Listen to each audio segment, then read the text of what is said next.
Yes, ma'am. Please. Cynthia Rosen. We're talking about the difference here between what's required by the state and what part's town, and the confusion because we have resource protection from the state.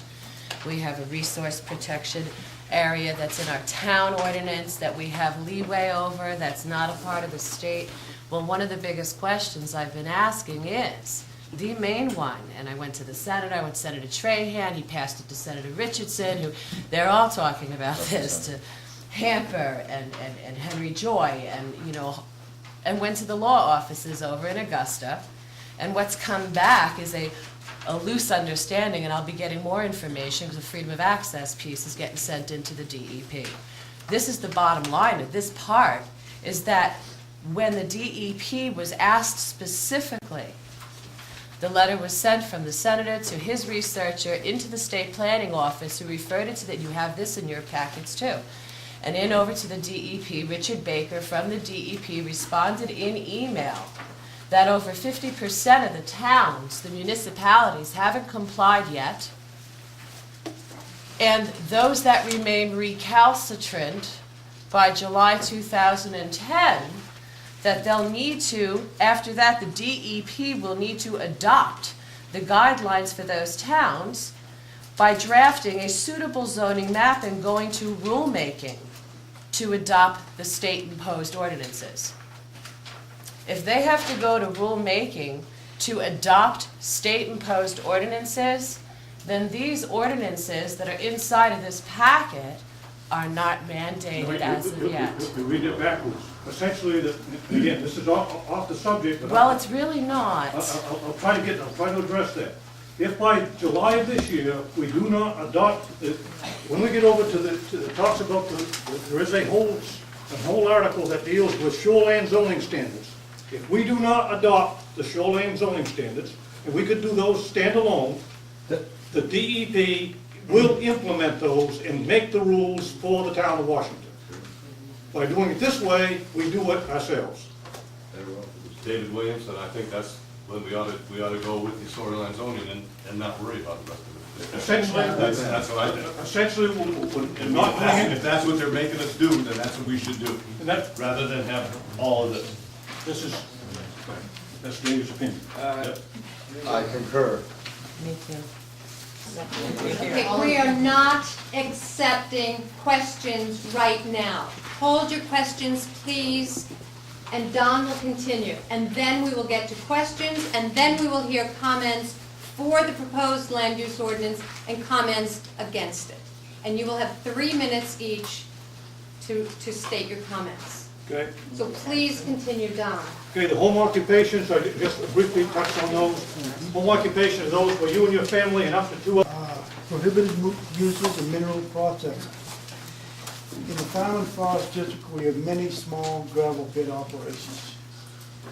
In the process of screening, we have a lot of screens in these small gravel pits.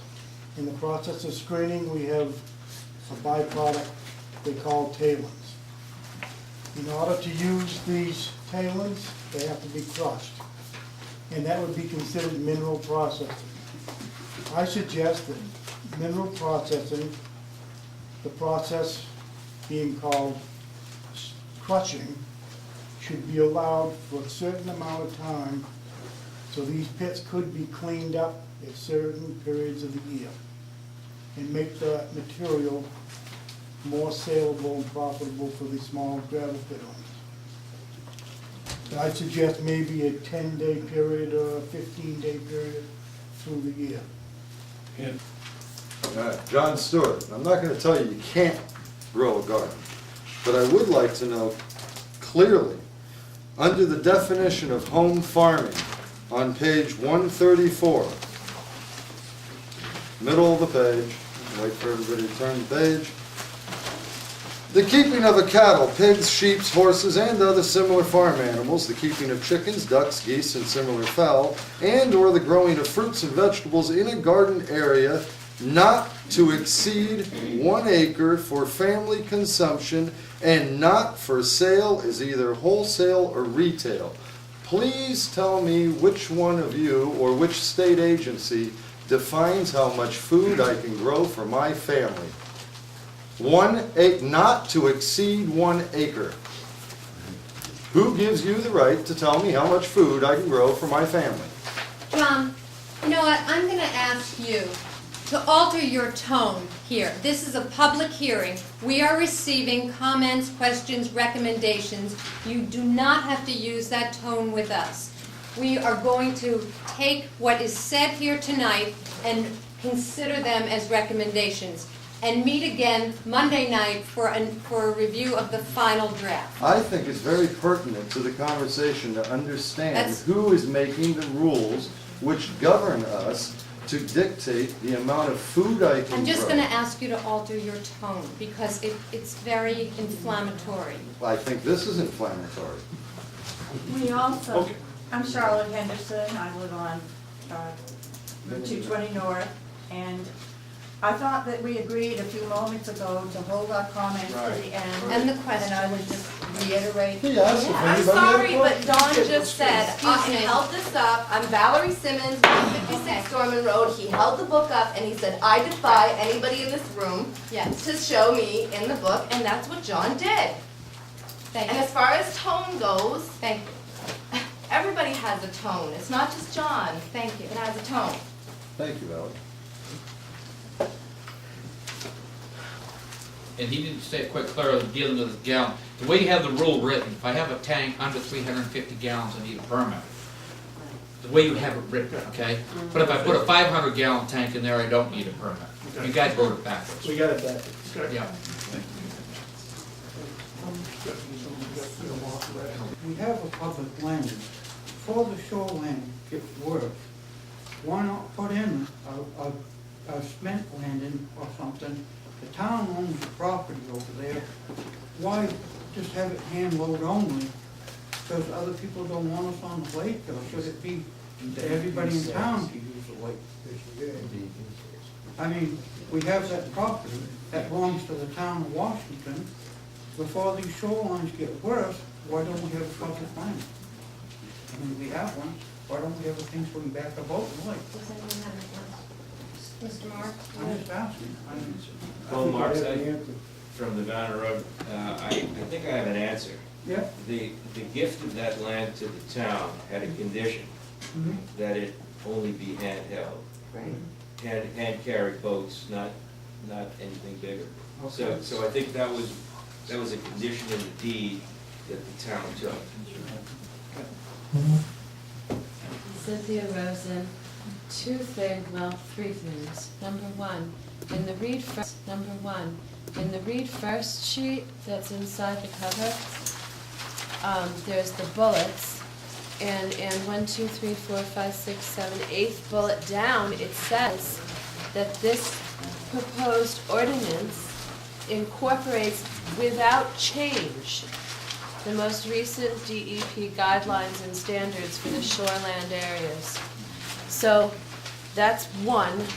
A is if it's doing it without change, where are the local options you're talking about? I don't understand that. That's very inconsistent to me. And two, as I said, and I don't think you got a copy because you came in later, would you please pass this down to David? This starts with a letter from Rich Baker, from the DEP, that says that if the towns don't do it, they will need to begin rulemaking in order to mandate the state ordinances. So right now, logic, you gotta follow it out. If the town does not adopt it, they have to go to rulemaking. These are substantive rules. Substantive rules impact our property values. They also clearly impact Article 21 of our state constitution in relation to mandates upon municipalities.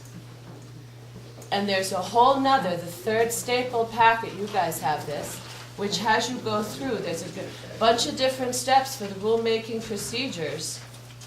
And when it goes through section 4, letter H, which you guys all got that part, It's specifically measured against an unconstitutional taking. Because by taking property without compensation, which is what the ordinances do, it's an unconstitutional taking, which is why the DEP says it right there, that if we don't do this ourselves, they'd have to go to rulemaking, which has stringent legislative oversight in order to do it. And more than 50% of the municipalities haven't done it yet. I'm waiting for more details about that, Okay, but that's the legal part. That's the law, that's our statutes, and that's the DEP's, Richard Baker's own words.